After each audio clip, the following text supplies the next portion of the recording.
အားလုံးပဲမင်္ဂလာပါခင်ဗျာဒီနေ့ကတော့ကိုနေဝေးတို့ပဲကြီးကျဲမှာပဲဖြစ်ပါတယ်အဆုံးထိကြည့်ပေးကြဖို့မျှော်လင့်ပါတယ်ခင်ဗျာ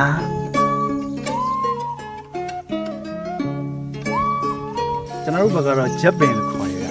ဟာလိုက်တဲ့နေကွာ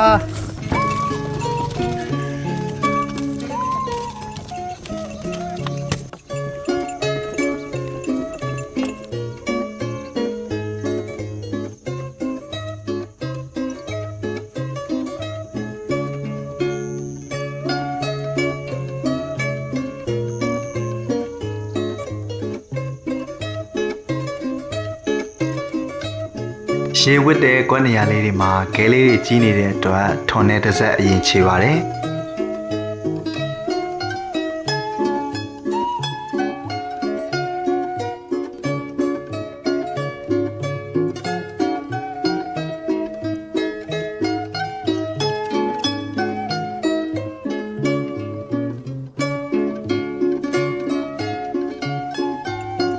ခဲမရှိတဲ့နေရာတွေကနေတရှင်းကစပြီးတော့ကြောင်းဆွဲပါတယ်။မိုးနှောင်းပိုင်းဖြစ်တဲ့အတွက်ပင်ပေါက်တီကြအောင်လို့ထဲနဲ့ပဲကြောင်းဆွဲပါတယ်။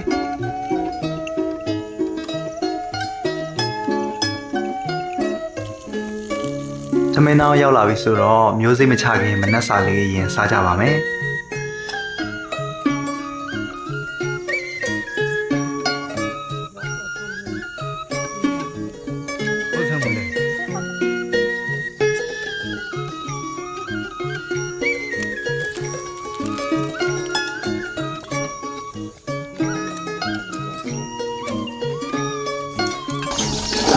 ဟိုမဲချက်ငါးလားချက်လားကိုဆွေးစိန်ရဘယ်မှာစင်တယ်အမီဝေဒန်လို့ရန်ကြ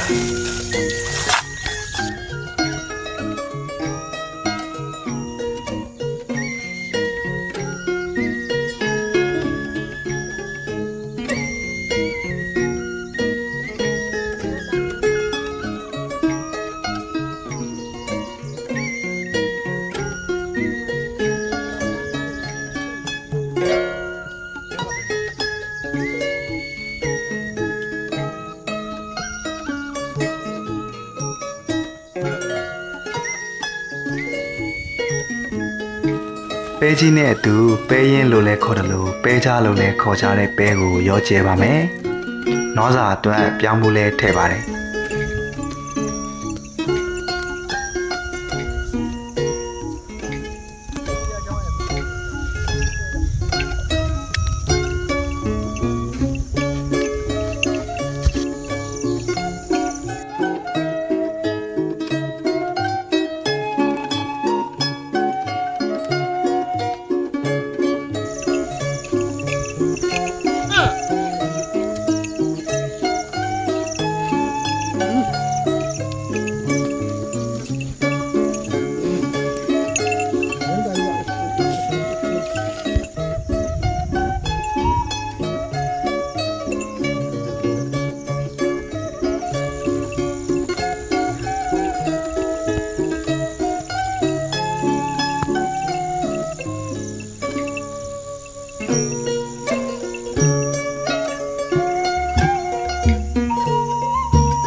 မျိုးစိချပြီးတဲ့ထဲမြောင်းတွေကိုထွန်နဲ့တောင်ကျိုးတစ်စက်မောင်းပြီးဖုံးပါတယ်။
ဆိုရင်တကန်ကတော့ကျဲလို့ပြီးပါပြီ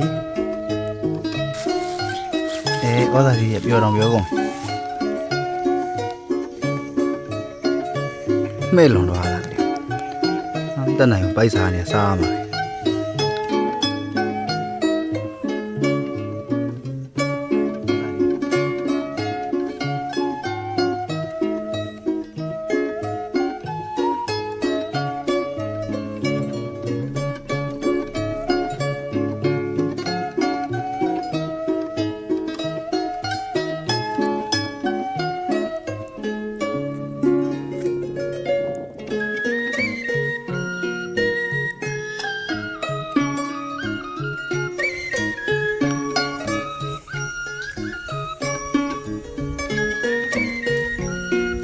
ငယ်တော့ဒီစီလေးစောက်ပြီးကလာကြကလေးရတော့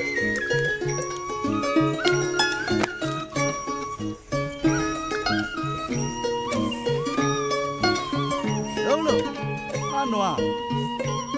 ဟဲ့ ဒါကတော့နောက်တစ်ကန်ထပ်ပြီးတော့ကျဲနေတာဖြစ်ပါတယ်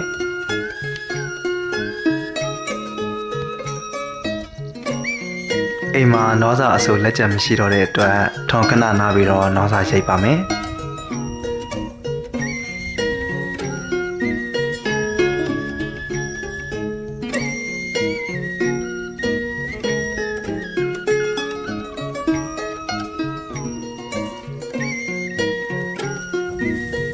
ပဲစင်းကုန်ကင်းထဲမှာအရန်ကိုကောင်းနေတဲ့ပေါင်းပင်တွေကို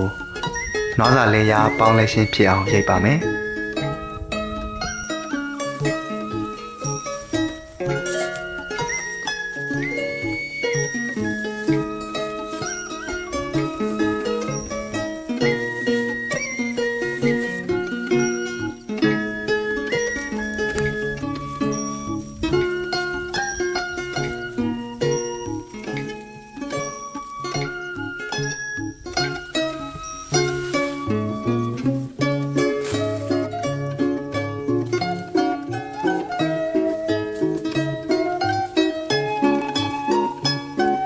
နေ့ကတော့တော့ရတဲ့ဗီဒီယိုလေးတင်တော့တော့ရတာကပြောတယ်တဲ့ကလေးကဘာပင်နေရိတ်နေရတယ်မသိဘူးနွားလဲစားနွားရောစားလာတဲ့ဒါကကျွန်တော်တို့ဘက်ကတော့ဂျက်ပင်လို့ခေါ်ရတာနွားစားပါတယ်တော်တော်များဒီပင်လေးပေါ့နော်ညာဒါဂျက်ပင်လို့ခေါ်ပါတယ်ဒါကတော့လူတိုင်းသိလိုက်မှထင်ပါတယ်ဒါကတော့ထိကယုံပါထိကယုံမယ်ပေါ့ဒီပဲစိတ်ကုန်းလေးထဲမှာပေါင်းနေရှုပ်နေဟုတ်ပေါင်းမပေါင်းနိုင်တော့နွားလာရတယ်ဆိုတော့ဒါပါပဲ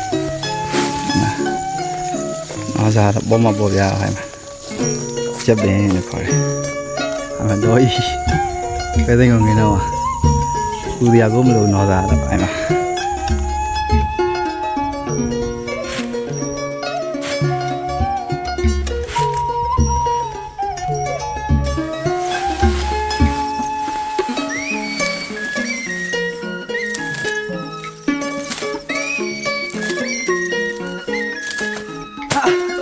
lại lan thì ạ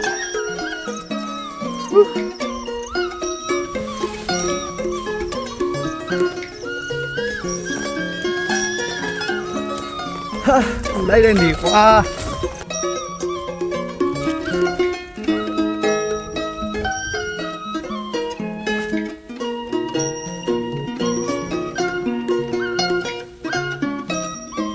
ခုဆိုရင်တော့ပဲချဲလို့လည်းပြီးပြီနှောစာရိတ်လို့လည်းပြီးပါပြီဒါကြောင့်အိမ်ပြန်ပါတော့မယ်အဆုံးထိကြည့်ပေးကြတဲ့သူတွေအားလုံးကိုကျေးဇူးအများကြီးတင်ပါတယ်ခင်ဗျာ